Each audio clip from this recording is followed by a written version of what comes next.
10:30 en punt, encarem la recta final de la tertúlia en les notícies del matí. Continuem compartint estos minuts amb els periodistes Salva Enguix per videoconferència i així a l'estudi 3 de Burjassot amb Eduard Urenya i Júlia Ruiz. En este tram final i després de l'arribada esta setmana del tercer vaixell de rescat humanitari al port de Borriana, el Sea-Watch 3, volem aprofundir en el treball que fa l'entitat sense ànim de lucre l'Aurora Grup de Suport, cooperant amb les ONGs que es dediquen al rescat de migrants al Mediterrani. Saludem Vicent Aleixandre, que és portaveu d'esta entitat. Senyora Aleixandre, molt bon dia. Hola, bon dia. En primer lloc, voldríem saber d'on sorgeix la necessitat de crear aquesta entitat. Per què la conceben? Amb quin objectiu? Bé, des de l'any 2018 van començar a arribar vaixells de rescat de diverses ONGs a Borriana i membres de diversos col·lectius i de gent que estem propers als moviments socials i culturals i polítics del poble i del nostre entorn, de tota la zona de Castelló i de pobles. Ens vam volcar en ells d'una manera individual i a poc veiem que la manera de donar-los cobertura era crear una entitat pròpia que tinguera força i pogueren coordinar totes les accions des de Borriana. Perquè quede clar, vostès no fan rescats. De què s'encarreguen? Quina és la seva tasca exactament? Què és el que fan? Nosaltres tenim diverses línies de treball. Una, bàsicament, és la de donar cobertura a les ONGs quan arriben, perquè n'hi ha ONGs que són de l'estat espanyol, però n'hi ha dos alemanes i n'hi ha altres d'altres zones que estan venint a treballar.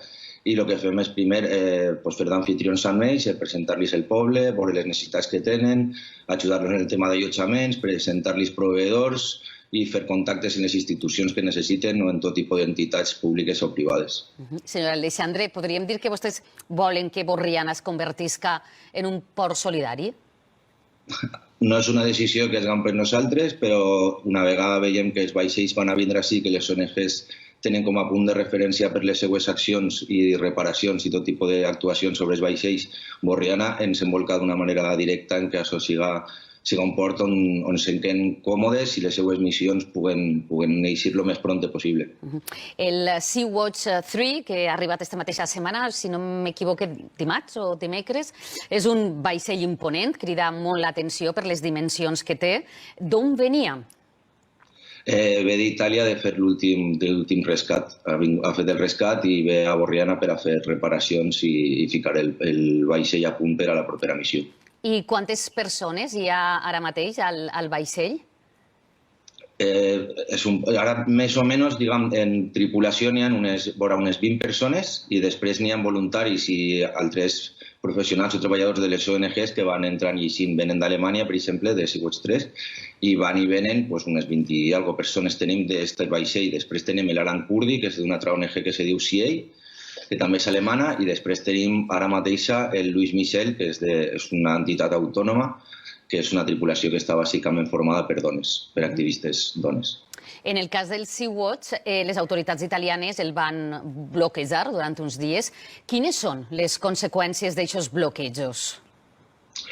Bàsicament el tema és que les autoritats italianes no volen que es rescati el Mediterrani. Aleshores fiquen la major part, o sigui, tot el que està de la seva part d'entrebancs per a que els rescats se facin el més complexos possible, es dilaten molt el temps, la gent rescatada, els refugiats, estiguen molt de temps en alta mar i després el que fan és que es fiquen moltíssimes traves de tot tipus administratives, de configuració de lo que és l'embarcació per a que tinguin que tornar a port, fer modificacions en una idea fixa que és no rescatar el Mediterrani. I es podria fer un càlcul de quantes persones, per exemple, podrien fins i tot perdre la vida per aquests bloquejos? La veritat, jo parlo a diari amb gent de les ONGs i molta gent del nostre entorn està directament treballant amb ells i ni ells realment volen fer un càlcul. Tinguem en compte que durant la pandèmia no van poder eixir a rescatar per tema Covid i no podem fer càlculs. O sigui, no estic capacitat, però, vamos, moltíssima gent. Ens parlava que, a banda del Sea-Watch, hi ha altres vaixells en aquests moments en el port de Borriana. Quan va arribar el primer vaixell de rescat ahir? Nosaltres tenim constància des de 2018 que va arribar l'Open Arms de Catalunya i a partir d'ahir han estat venint constantment. És un tema perquè el varador de Borriana té unes condicions especials, el poble és menut i estratègicament, de manera geogràfica, es ve prou bé Borriana. I el boca a boca de les ONGs que col·laboren totalment unes en altres ha fet que per diversos factors això s'ha fet possible. Hi ha, per tant, moltes entitats que s'hagin interessat per instal·lar la seva base d'operacions ahir en el port de Borriana? Ara mateix, que tinguem coneixement, hi ha un parell d'ONGs que estan plantejant vindre a Borriana. Quasi que m'ha contestat a la següent pregunta que li anava a fer, que què és el que té aquest port que s'ha convertit en un referent, en un atractiu per a aquests vaixells de rescat? Bàsicament és que Itàlia no vol que les embarcacions estiguen en la seva zona. Aleshores, el port de Borriana, pel seu varador, per la seva configuració, el tamany, no és un port molt gran, no sé, té diverses característiques que fa que sigui atractiu per a ells. I després el boca a boca. També una de les coses importants que fem en el tema, per exemple, de l'habitatge per a la gent que ve, els voluntaris i la gent de les tripulacions, és prou atractiu pel tema de preus. I també últimament el que estem fent la militància del poble també està sent una part important per a donar a conèixer la seva tasca i que sigui atractiu per a ells. Sabem que aquestes entitats humanitàries, aquestes ONGs, duen a terme aquestes activitats, podríem dir, d'interès socials, però aquestes activitats tenen també algun impacte en l'economia local, en aquest cas en l'economia de Borriana? Per supost, és una de les coses en les que ens hem centrat i hem parlat en cada una gent les seves característiques i la seva configuració, però l'important és que estan fent el consum, ja siguin allotjaments, bé siguin subministres, bé siguin serveis de tot tipus, i en el varador i totes les accions que fa el varador. És important perquè tinguem en compte que és un impacte econòmic positiu per a l'economia local. No sé si han pogut fer fins i tot un càlcul de quin increment suposa. És una de les coses en les que estem treballant. Ara mateix estem intentant recapitular cap a darrere un poc, veure la quantitat de gent que ha vingut en cada missió, quin impacte econòmic. És un treball que estem fent en coordinació amb les ONGs i creiem que quan acabi este curs podrem presentar unes dades aproximades del que suposa. Senyor Alexandre, el fet que s'hagin constituït vostès com una ONG per a cooperar amb les entitats que es dediquen a rescatar migrants al Mediterrani podria reflectir, ens pot donar una idea de la greu crisi migratòria que estem vivint al Mediterrani? Jo crec que és evident, ho estem veient tots els dies a mitjans que Europa té un problema, el món té un problema amb la pobresa. Europa hauria de ser més responsable en el que estem fent en els altres països i hauríem afrontar això d'una manera real i responsable, no deixar-ho en mans d'entitats que al fi i al cap són ONGs i que no és la seva obligació. Europa hauria de mirar-se al cor i donar-se compte de que cada dia a centenars de quilòmetres està morint gent soles per fugir de la fam, de la guerra, dels conflictes i per una vida millor. Això és humanitat. La seva activitat, de fet, no para de créixer i per això vostès estan demanant un espai al port de Borriana per a donar una mena de servei d'emmagatzematge, un projecte que s'anomena Sesormet, si no estic equivocada. En què consisteix? Quin és l'objectiu d'aquest projecte? Bàsicament nosaltres estem demanant a les institucions que es fixen en el que està passant i que intentem donar-los la millor qualitat a les ONGs perquè puguem fer un treball digne. El port és menut i n'hi ha diverses activitats. Aleshores, el que volem és un espai on les ONGs puguen treballar d'una manera còmoda, que no interrompisquen altres activitats i que puguen tindre un espai d'emmagatzematge per a tindre les armilles salvavides, tindre lanxes, treballar d'una manera digna, que no sigui un problema deixar materials entre missió i missió, perquè a nivell logístic ens complica molt les coses. I de què depèn que es pugui fer realitat aquest projecte? Nosaltres estem picant, un dels motius de fer-nos entitat pròpia és és poder representar al conglomerat d'ONGs que estan venint a Borriana davant de les institucions. Creiem que les conselleries i totes les institucions haurien volcar-se perquè no és complicat, no estem demanant una cosa que siga ni impossible, ni massa cara, ni estem demanant diners, simplement estem demanant un espai. Les ONGs i la gent que estem al voltant tenim capacitat econòmica per desenvolupar un projecte que és molt simple, és simplement una base en contenedors numerats i marcats per a que cada ONG pugui treballar d'una manera digna. Ens hem reunit en diverses institucions, hem presentat els projectes ja, estem fent contactes amb molta gent per veure, i sobretot en vosaltres, en els mitjans de comunicació que ens doneu veu, perquè la gent es sensibilitzi sobre aquest tema. Este projecte, de fet, va unit encara a un altre, el de l'aula didàctica de migracions. En què consisteix este?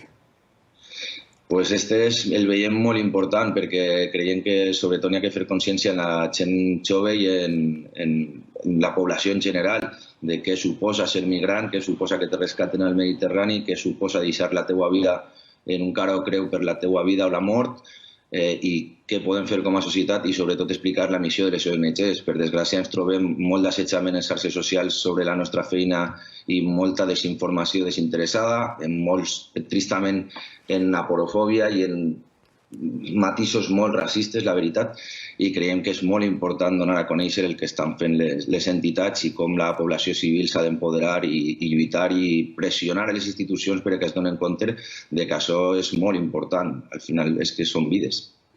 Però en general, vostè pensa que tenim consciència, la ciutadania, d'aquest problema, del problema de la migració? Jo crec que n'hi ha discursos que estan distorsionant molt i estan calant en gent, i això és per a mi lo dramàtic. O sigui, que l'altre dia vegam en una platja com una socorrista, una voluntària, una treballadora de Creu Roja li dona una abraçada a un xaval que està a punt de morir o que està el seu germà a punt de morir i que sigui criticada, que siga matxacada en xarxes socials i per molts mitjans de comunicació i per l'opinió pública, això és molt trist. Crec que sí que n'hi ha consciència, però crec que hem de fer una reflexió de l'important que és que aquests missatges no es deixen calar en la societat. Doncs, si li sembla, senyora Alexander, m'agradaria obrir un torn de preguntes també als tertulians que ens acompanyen. Li fa la primera pregunta Salva Enguix, el delegat del diari La Vanguardia a la Comunitat Valenciana. Endavant, Salva. No, jo volia primer... Me sembla admirable la tasca que estan fent i volia preguntar-li, vostè ho ha citat ja, però jo crec que paga la pena fer una xicoteta reflexió, no? Alguns que coneguem un poc com funciona Europa. No li sembla una miqueta lamentable que la Unió Europea, després de tants intents, hagi sigut incapaç de tenir una política clara a l'hora d'ajudar a aquestes persones que estan arriscant les seves vides per arribar a Europa i que fins i tot, quan veu països com vostè citava Itàlia, tanca els ulls i no siga capaç de tenir ninguna reacció? És que és lo bàsic. Mireu, una de les coses que nosaltres hem vist, sobretot en les ONGs quan es contacten en els activistes i en els voluntaris, aquesta gent no volen eixir a rescatar. Aquesta gent creu, o sigui, és que som una tirita enmig del mar. O sigui, entenem que sí, n'hi ha 10 ONGs, 12, molta gent treballant i ficant molta passió en això, però això al fi i al cap és una obligació d'Europa i Europa ha d'entendre que en les seues polítiques econòmiques, en les seues actuacions, en la descolonització, en molts factors, estem deixant a la gent pobra allà t'apanyaràs, i això no és possible. No és possible que les ONGs estiguen ocupant de la gent. Europa està reforçant militarment les costes d'altres països, està reforçant les fronteres d'una manera militaritzada. Així parlem de que la gent n'hi ha que donar-li una solució. Segurament la solució no és rescatar la mar, no, potser serà més profunda. Hi haurà que actuar en els països, deixar de vendre armes, no sé, aportar realment si se vol donar una solució. No tancar els ulls i deixar que la gent s'ofegui en el fons del mar. Això jo crec que en l'època en què estem ens deixa molt malament com a civilització. Doncs li preguntarà des de l'estudi 3 Eduard Ureña, de Onda Cero. Hola, molt bon dia, i també m'afegís a l'enhorabona per la tasca, per l'agraïment, és que l'enhorabona. I li pregunto per una d'aquestes qüestions que estava apuntant fa un moment, la reflexió sobre les reaccions que provoca, per exemple, una abraçada o que podria provocar la tasca que esteu fent en l'organització. Quina resposta se li pot donar a tot això? Perquè és una tendència creixent i preocupant la desinformació sobre els menors no acollits, sobre la tasca de certes ONGs, sobre la gent que ve perquè no té de menjar en la seva zona. Simplement és que l'explicació pot ser tan simple com això, però quina és la resposta que ha de ser? Perquè en moltes ocasions es planteja el debat de si donar massa resposta a tota aquesta gent s'estarà alimentant el que volen fer. Mira, jo te conto personalment, l'estar així per a mi ja és un risc, perquè entengueu un poc el tipus d'assetjament que rebem en xarxes socials. el nostre col·lectiu, l'Aurora Grup de Suport, tindre un portaveu o una portaveu o gent que donem la cara en mitjans de comunicació, vos dic que és un risc. Ja a nivell físic, però també en xarxes socials també és un problema. Jo així la solució que veig és educació, formació i intentar ser coherents i informar-se bé i intentar tenir un criteri.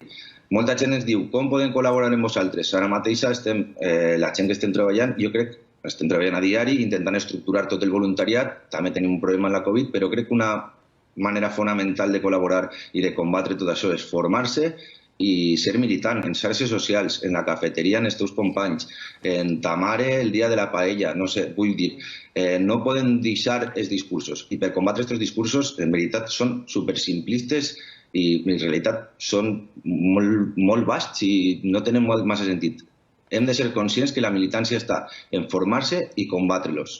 I no és molt difícil, només cal agarrar llibres, treballar xarxes socials i anar realment a l'arrel dels problemes, tindre formació i com a societat ser conscients de que tenim una missió i la missió és esta, combatre que aquests discursos no calen en la gent i sobretot en la gent més jove, que és la que més preocupa.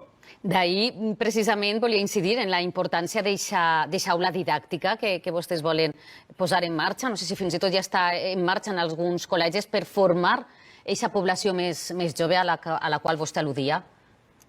Això és un projecte que és de la Conselleria d'Educació en col·laboració amb Sea-Watch, una de les ONGs alemanes, i en la nostra coordinació un poc estem intentant mediar i la idea és muntar una aula. Totes les ONGs, quan no teníem Covid, insistís, rebíem alumnes dels centres escolars de la zona. Nosaltres el que volem és estructurar tot això, fer un pla educatiu on ens explique per edats i per els conceptes que siguin assumibles per a cada tipus de població, i és un projecte el que està en marxa i esperem abans que acabi l'any poder donar dates i ficar-lo en marxa, perquè creiem que és prioritari donar formació i donar continguts per a xarxes i que la gent pugui ser conscient de realment el que passa i poder tindre un discurs propi i format. Li pregunta també ara des de l'Estudi 3 Julia Ruiz, de Levante. Sí, yo precisamente para ahondar en esa toma de conciencia que yo creo que evidentemente es básica, ¿no?, para que la gente sea capaz de reaccionar de alguna manera, de ser mucho más solidaria de lo que es. ¿Qué se encuentra? O sea, ¿qué os encontráis o qué se encuentran estos barcos de rescate? O sea, porque precisamente para combatir los bulos y la desinformación, yo creo que hay que insistir en dar la información real de la situación de vulnerabilidad y de absoluto acoso en el que se encuentran estas personas. ¿Qué es el perfil de las personas que os encontráis en el mar? Pues no sé, yo creo que simplemente, o sea, ponerte un espejo, o sea, pues son familias, son gente joven que no tienen ilusión, no tienen salida, son niños, es gente que no sale por placer. Es que estos discursos son tan fáciles de combatir, creo yo, desde un punto de vista lógico, que no entiendo. O sea, es gente vulnerable, gente que está viviendo en guerras, gente que por su manera de vida o por mil factores, por religión, no tiene otra escapatoria. Gente totalmente vulnerable, un punto de vulnerabilidad que eres capaz de meterte al mar como sea, donde sea, simplemente por sobrevivir. Es que es eso lo que nos encontramos. Senyora Alessandra, volia fer-li encara una pregunta sobre esta crisi migratòria, esta última crisi migratòria que estem vivint així a Ceuta, una notícia que hem donat en el butlletí de les 10, que acabàvem de conèixer, que la Fiscalia ha obert una investigació per la devolució en calent de menors a la platja del Tarajal, en aquesta crisi fronterera que va provocar l'arribada a Ceuta de més de 10.000 migrants la setmana passada.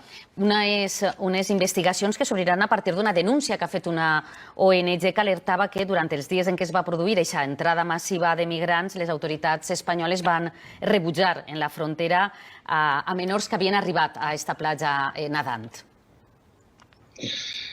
O sea, a nivell polític està clar, jo tinc prou clar que ha passat en aquesta última entrada de gent.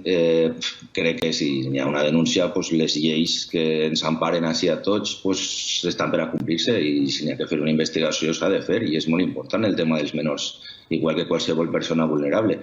Crec que és important que si marquem un marc jurídic, el complim tots, totes, i lluitem perquè els marcs jurídics d'altres països propers estiguen equiparats al nostre. Igual el que n'hauria que lluitar és veure què està passant i arribar fins al final en totes les conseqüències. La llei està per a complir-la totes, doncs hem de complir-la. En això volia incidir. Serveix el marc jurídic que tenim actualment o caldria fer-li una repensada, actualitzar-lo? No sé, no sóc especialista en el tema, però pense que no sé, hi haurà maneres de legislar per a que aquestes coses no passen i que els menors, ja no a nivell mediàtic, diguem, però sí que entenguen que les lleis n'hi ha que complir-les i que el menor és una persona vulnerable, siga de la nacionalitat que siga o tinga l'edat. O sigui, no entenc això com pot passar. La llei la complim tots, no? Si te saltes un semàfor tens una multa, sigues del país que sigues, doncs això és el mateix. Si no, el menor en l'estat, que n'hi ha que emparar-lo, n'hi ha que emparar-lo. Doncs Vicent Aleixandre, portaveu de l'Aurora Grup de Suport, també nosaltres li volem agrair aquesta tasca que duen a terme i sobretot que hagi compartit aquests minuts amb nosaltres per explicar-nos-la. Doncs estarem ben pendents de totes les accions que duen a terme. Moltíssimes gràcies per atendre-nos. Un plaer. Gràcies, una abraçada. M'agradaria, això sí que farem nosaltres també com a tancament d'aquest tema, una xicoteta reflexió al voltant de la tasca que duen a terme entitats sense ànim de lucre com esta i fins i tot les ONG de rescatar els migrants. Salva, començaré per tu. No, jo crec que això ja ho he dit i li ho he dit a ell, és una tasca admirable perquè tot el que siga ajudar a persones, rescatar persones, salvar vides, hem d'estar al costat d'això perquè és el principal fonament dels drets humans i de les persones. I el que és lamentable és que tinguem que veure països i administracions que posen entrebancs, posen problemes per a que aquesta tasca siga real. Estem parlant de persones que poden bé de la vida, més enllà de que siguin o no immigrants. I jo soc molt crític en l'actitud que té la Unió Europea. Crec que la Unió Europea està fallant molt a l'hora de tindre una política migratòria clara, humanitària i que siga capaç de donar resposta a uns fluxos d'immigrants que, per desgràcia, estan provocant que per aquesta falta de visió que té Europa estem tenint, fins i tot dins de les fronteres de la Unió Europea, camps de refugiats com en el tercer món. A mi això em sembla molt greu. Compartiu aquesta idea de Salva que Europa ha de donar una resposta i a més de manera urgent perquè ja portem molts anys en una situació... Es que, ¿qué sociedad tenemos que una labor que es básica, que es salvar vidas, esté en manos de ONGs, que está muy bien que sean ONGs, pero tendría que ser que encima les ponen obstáculos, pero tendría que ser una responsabilidad de los gobiernos. Es que los gobiernos no podrían tolerar ni permitir que ocurra lo que ocurre en el mar y en otros lugares, ¿no? Es una responsabilidad de los gobiernos y hay una serie de personas, activistas, gente que de forma altruista está desempeñando una labor que además está siendo torpedeada, ¿no? Y luego després tenen esas represalias que tenen, claro, y que luego se encuentren con la incomprensión y la solidaridad de la ciudadanía en general, ¿no? Yo creo que él ha comentado la imagen esta que ha sido, que todo el mundo conoce, del tuit cuestionando ese embarazo tan humano y que te emociona, ¿no? De una cooperante con una persona inmigrante que acaba de cruzar. Es que de verdad, él dice, es que es de sentido común, como es muy fácil, decía él, ¿no? Contraponer, ¿no? el discurso demagógico y tal, pero no es tan fácil, porque algo tan lógico como es la solidaridad y la dignidad humana, no todo el mundo la entiende ni la comparte. No és tan fàcil, malauradament, la tasca de gent com el nostre entrevistat són cada dia més necessàries perquè creixen aquestes altres actituds de les que parlava ara Julià davant una actuació d'ONGs com les que hem vist fa uns dies, això, en Ceuta, intentant ajudar a la gent i els governs, el de la Unió Europea, l'espanyol. Això de Ceuta ja ha passat, ja sembla que passarà fa molt de temps, perquè la situació no ha canviat ni ha millorat. És exactament la mateixa o pitjor. Doncs així posem el punt final a aquesta tertúlia per avui, però no se